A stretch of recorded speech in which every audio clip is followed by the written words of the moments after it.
Today I want to talk to you about the power of choice.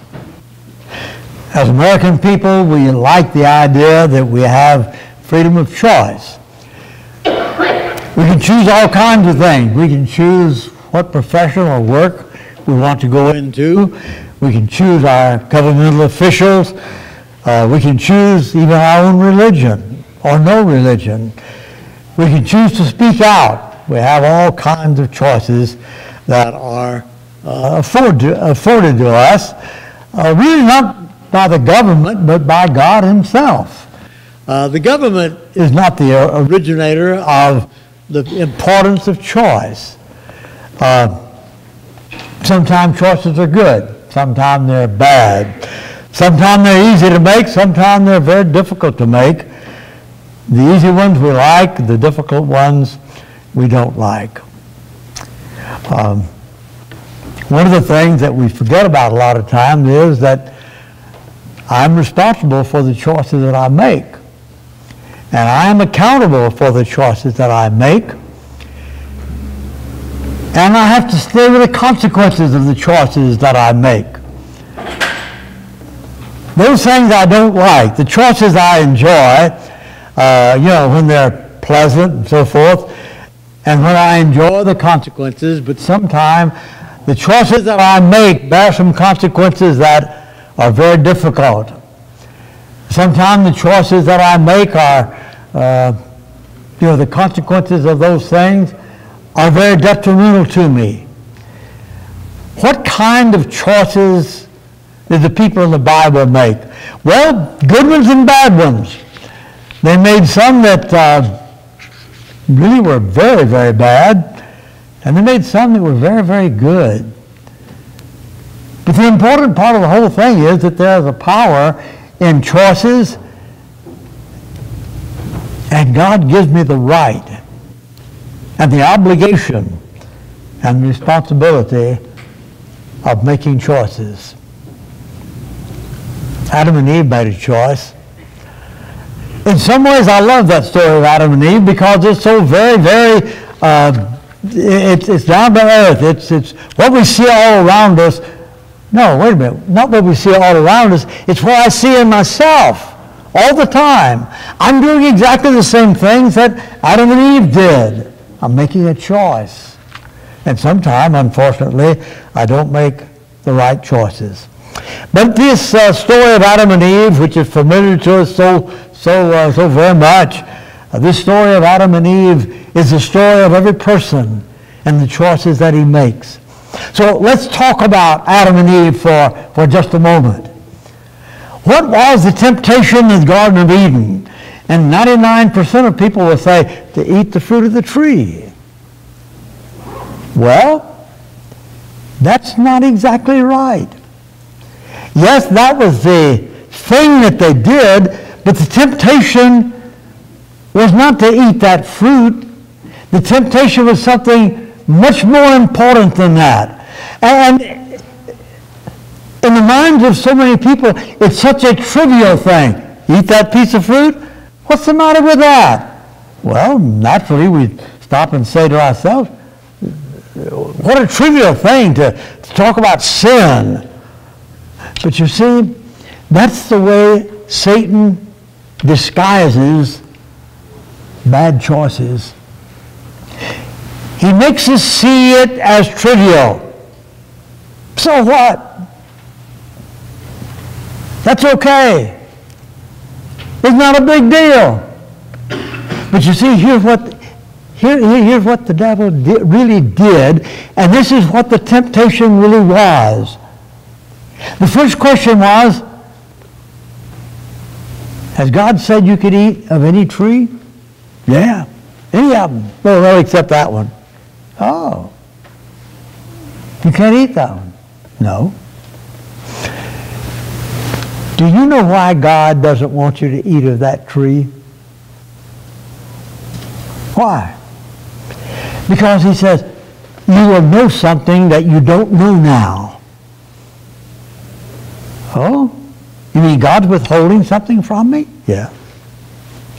God is not allowing me to do something, to think something? Yes. What is God withholding from me? He's withholding this. See, now all you know is good. There's no evil in the world. Remember that. There is no evil in the world. All you know is good. Now, there's a whole world out there called evil. It's fun. It's attractive. You'll like it. It's just like the commercial said, try it, you'll like it. And that's exactly what the devil said. So what is the devil really getting at Adam and Eve with? Very deceitfully, very subtly, he's saying, you're not your own boss. You are restricted. You can't do this. What you need, Adam and Eve, is liberty, freedom, autonomy. And that's what God is trying to keep you from. Now, no, he didn't say all of those things, but that's the point of the whole work, is that he put it in such language that it became very attractive to them. Very attractive. And then he takes the symbol of all of that and he says, look at that fruit. Beautiful, isn't it? Oh yeah, it really is. It's desirable because it's going to make you wise. You see, God wants you to be foolish.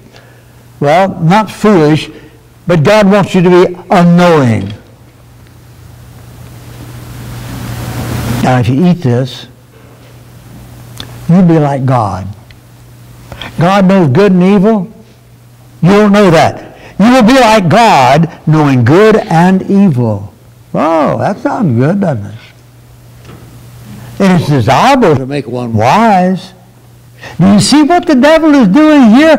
And that's the way he gets us to make the wrong choices. He dresses it all up in something that is so desirable.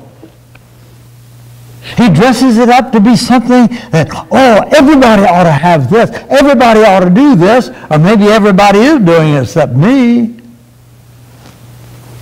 Well, Adam and Eve made the wrong choice. I don't have any idea about this at all, but I have wondered, did Adam and Eve ever repent? Were they ever forgiven? I have no idea. The Bible doesn't address that at all. But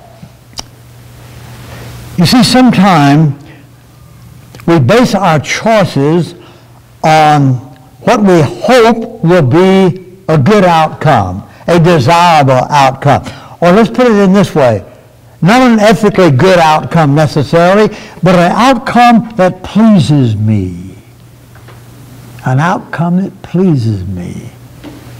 Now, I remember when I was a little guy, just a little kid, my mother and father would not let me do certain things that I really wanted to do. And I said, yeah, I snuck around a little bit, you know, just like every other kid. Why did they restrict me?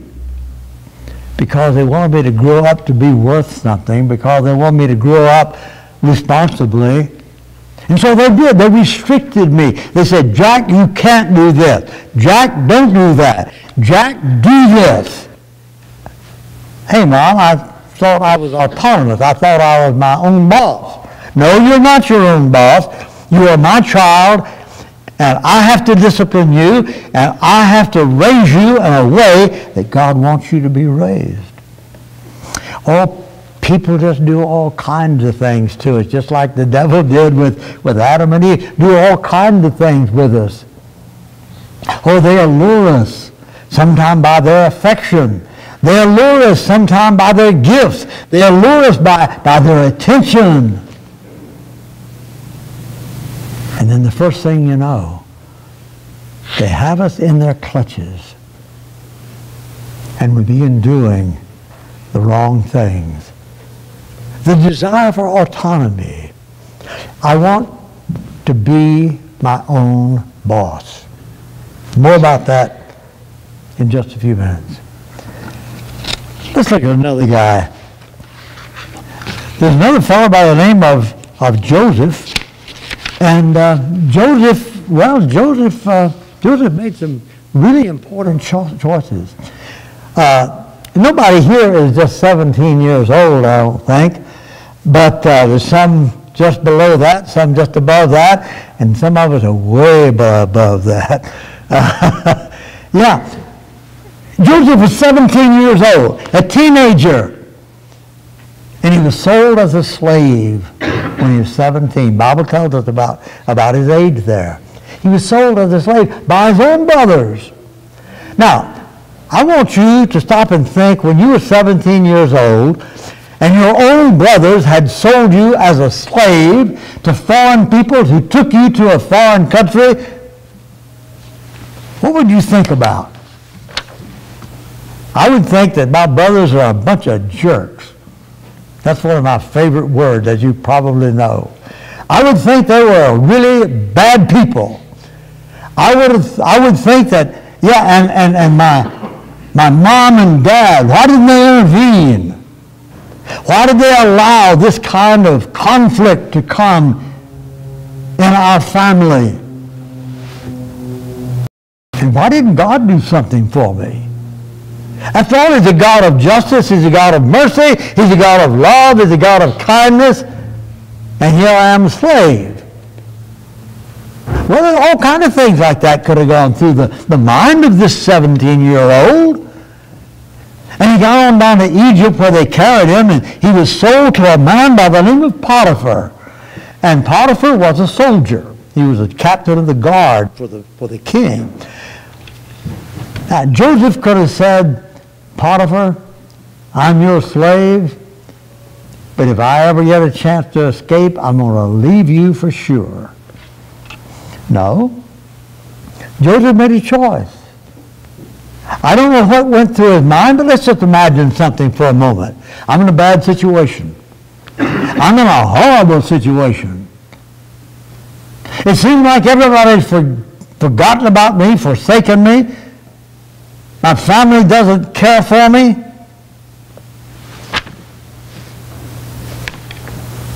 But I'm not going to turn against God. I'm not going to turn against God. This was his choice. No, it doesn't say that in the Bible, but the implication is all the way through that story. Now, what's the kind of the upshot of this? So much of the time when life goes bad for us, we turn against people. We turn against God. We turn against those that we think might be responsible for our situation. Hey, folks, that's a choice. There's power in that choice. There's destructive power in that choice. So what did Joseph do? Joseph said, I'm supposing here, this is the worst spot I've ever been in my whole life, but I'm going to make the best of it. So Joseph did turn out to be a very, very devoted slave servant of Potiphar. So much so that Potiphar just turned the whole household over to him. Good choice. Not an easy choice, but a good choice. Now things turned bad. Potiphar's wife is attracted to Joseph, and she makes the play. She makes some overtures to Joseph. Joseph turned her down and ran away. And she grabbed hold of his coat and ripped it off of him, his cloak. And now she's humiliated. Potiphar comes home that night from work. Well, how's your day been going? Oh, well, I had a terrible day. You see this coat? You know who this coat belongs to? Yeah, that's Joseph's coat. Yeah. He tried to attack me. Joseph gets thrown in jail. Well, who are you, God? Why aren't you taking care of me, God? What is the reason that so much is going wrong in my life, God. No. He became the best prisoner in the whole jail, and they turned the jail over to him. Good choice, Joseph. Good choice. Hard choice? Yeah. Hard choice. I had every reason to be resentful. I had every reason to turn against God, to turn against everybody. No. Joseph made the hard choice. Well, something good starts to happen. He interpreted the dream of the chief butler and the chief baker. The chief butler, he said, you know, you used to bring a wine to the king and all. Well, you're going to be restored. Just 3 days, they're going to get you out of jail and put you right back to your old job. Ah, that's good. I'm so glad to hear that. The baker said, wow, I had a dream too. That was such a good interpretation. I think I'll tell Joseph about my dream. What was my dream? Well, my dream, Joseph interprets the dream, and Joseph says, I got bad news for you, baker. Says, in 3 days they're going to execute you. In 3 days they're going to kill you. But Joseph said to the chief butler, hey, butler, I'm here on a false charge. Please, when you get back before the king, will you remember me to the king and just tell him I'm here on a false charge? Oh yeah, I'll do that. But he gets back, and what does he do? Not a thing. Not a thing. So Joseph is there in jail, and Joseph is saying to himself, ain't nothing going right. Nothing is going right for me. Says, I've tried to make the right choices all along here, and everything is going wrong. Sold as a slave, thrown in jail. They forgot to say anything to the king about. What kind of a God is that? What kind of friends are those? Well, 2 years passed, and now the king has a dream. He has no idea what the dream means, but it's a very peculiar dream. And the butler says, King, I remember something that happened to me. I didn't act very well about this. When I was in jail, I had a dream, and there was a fellow in jail that told me what the dream meant, and it came true exactly right. Send for that guy, Pharaoh says. Well, he sent for him. You see, by this time, a lot of time has passed. And Joseph, you remember how Joseph interpreted the dream, 7 years of plenty and 7 years of, 7 years of plenty and then 7 years of famine? And so he says, put Joseph in charge of this whole thing. Well, life begins to change now, doesn't it? Life begins to change. Now I'm in a responsible position. I'm out of jail. I've got a good job. Things are changing. 7 years of plenty. Boy, they pile up the wheat. 7 years of famine begin. Goes to 2 years. Guess what? His brothers come down. His brothers come down and they have to buy some grain. Well, who do they have to buy it from but Joseph? Joseph recognized them. They didn't recognize him because 22 years had passed. He was 17, now he's 39. The Bible tells us about that.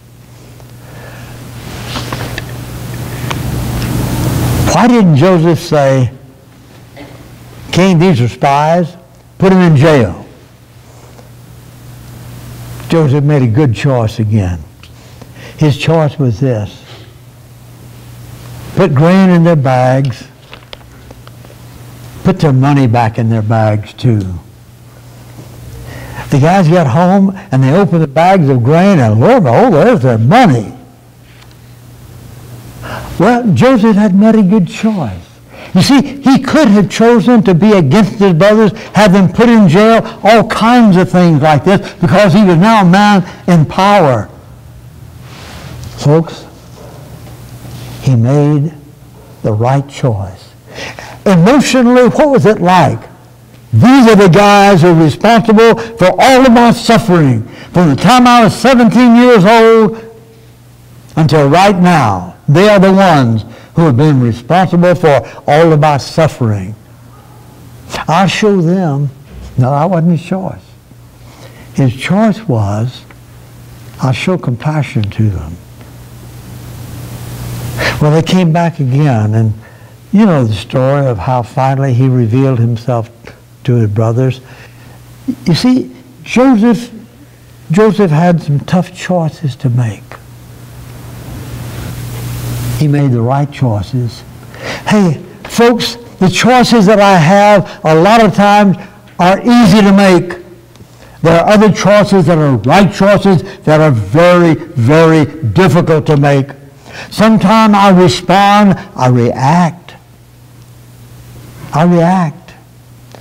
And the first thing you know, I'm reacting in the wrong ways, making the wrong choices. Why? Well, maybe there's a number of reasons why. I'm my own boss. I'll do it my way. I should have brought that poem. I'll do it my way. I don't want anybody telling me what to do. Everybody else is doing it. I'm only going to do it one time. I just want to try it out and see what it's like. There are all kind of things like this that come into our choosing. Or I like that person, and that person's been so nice to me. And the first thing you know, I make some wrong choices because of an individual, because of an allurement, because of an attraction, all kinds of things. Let's talk about Moses for a moment. In the book of Hebrews, the 11th chapter of Hebrews is a great statement. Moses, when he became of age, chose rather to suffer affliction with the people of God than to enjoy the pleasures of sin for a season. I asked a group one time in a class, I said, is sin fun? And some of the religious boys in there said, no, sin not fun. Sin not fun. Well, yeah, it is too. I know. You know. The reason it's a temptation because it looks good. It's fun. I like it that way. I enjoy it that way. I'm not talking about right or wrong. I'm talking about what I like. What everybody else is doing. What's accepted by society. All kinds of things like that. Moses chose rather to suffer than to make the wrong choice. And he did suffer. But wow. What would the Bible have been like if Moses had made the wrong choice? When God says, go lead the people out of Egypt. And Moses said, nuts to you. It's my life. I'm going to live it the way I want to. And you're not going to tell me, God, how I'm supposed to live it. I know what I like. I know what I enjoy. I even know what's good for me. It might not be good for somebody else, but I know what's good for me. So I'm going to choose based on what I want. Not what you want, God. We're faced always with these types of things.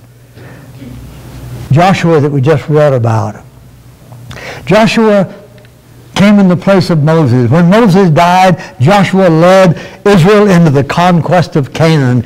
And when he came to his last days, he got together and he says, okay, God has blessed you so much. He brought you out of the land of Egypt. He took slaves and made a nation out of the slaves. He took slaves and gave them his law. He took slaves and provided them with manna through the wilderness. He took slaves and became their king. Now, you got a choice, Israel.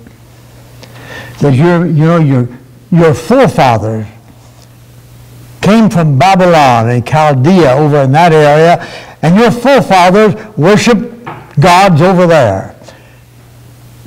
And now the Amorites, in whose land you dwell, they've got different gods. Now, Make a choice. What God are you going to serve? Oh, wait a minute. Now, that might be a good one for us. What God are you going to serve? The God of money? Mammon? Will you serve the God of entertainment? Will you serve the God of sex? Would you serve the God of this or that or the other? A whole lot of things like that. And Joshua said, choose you this day whom you will serve. Whether the God that your fathers served beyond the river, or the gods of the Amorites in whose land you dwell. But let me tell you something. He says, for me and my house, we will serve the Lord. What choice are you making? What choice am I making? For me and my house. Am I trying to serve the Lord? Or am I just kind of watching? Am I just an observer? Or am I a participant? Am I just an observer? Or am I a worker? Am I an observer? Or am I devoted? Choose you this day, Joshua says, whom you'll serve. Well, all of these things that we have talked about make a big difference in our lives.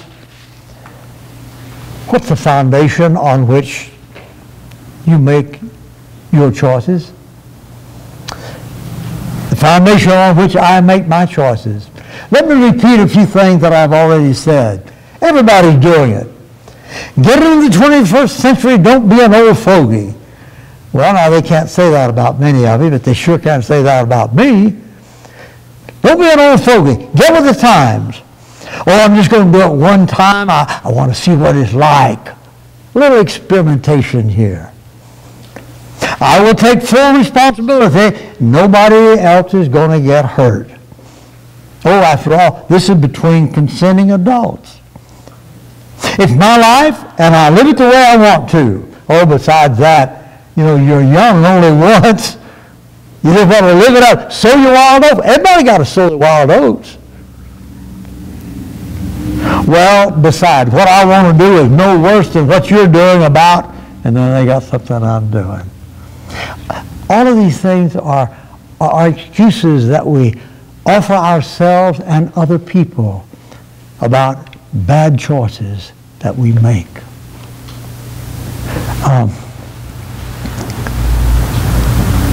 This is just exactly what Satan did with Adam and Eve.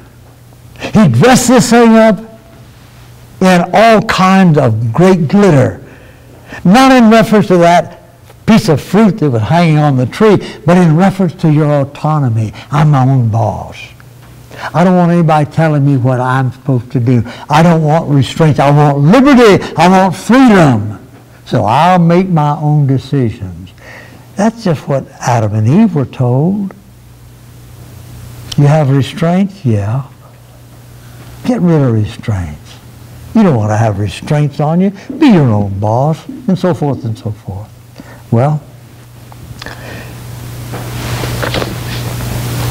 I know I told a story one time that I want to relate to you. In some ways it's heart-rending, and in some ways it's so inspirational. There was a young lady in the congregation where he was preaching in Tennessee. She was engaged to be married. She had a ring, and all this sort of thing. And she was excited about that. But she and her fiancé did not share a lot of the really important things, the real eternal values. And one night they were talking, and he didn't see too much reason for religion. And, I can get it's okay for you. I'm not going to interfere. It's okay for you. But I just don't want anything to do with that. You know what she did? She took the ring off of her finger and handed it back to him. She had worn it for a good while. She handed it back to him and said, I cannot live the rest of my life with someone who does not share the values that I have. Tough choice. A little later she found a fine Christian man, married and had a family. What should I say? They lived happily ever after. You see, choices have power. Choices are hard. Let me just mention some choices that I think are real important. I hope you will think so too. Who are my best friends? Are they Christian people who share their convictions of Christ? Or are they non-Christians who are very secular? You see, I'm influenced by my friends. What kind of entertainment do I seek? Am I active in the work of the church, or am I an observer? How do I treat those with whom I differ? Do I use my God-given abilities to please God or to please me? I go back to the story of Joshua. Joshua said, choose this day whom you'll serve. Choose. That's something we have to do, folks. If you're not a Christian, you're going to make a choice today. You might say, I didn't come here to make a choice. No. But when we talk about the invitation of Christ, you're going to make a choice. When I say Christ invites you to come to Him, to be buried with Him in baptism, to become His child, Christ invites you to that, you either going to turn Him down, or are you going to make a choice for Him? What's your choice going to be? We're going to sing an invitation song, and we hope you'll make the right choice. Let's stand together, please, while we sing.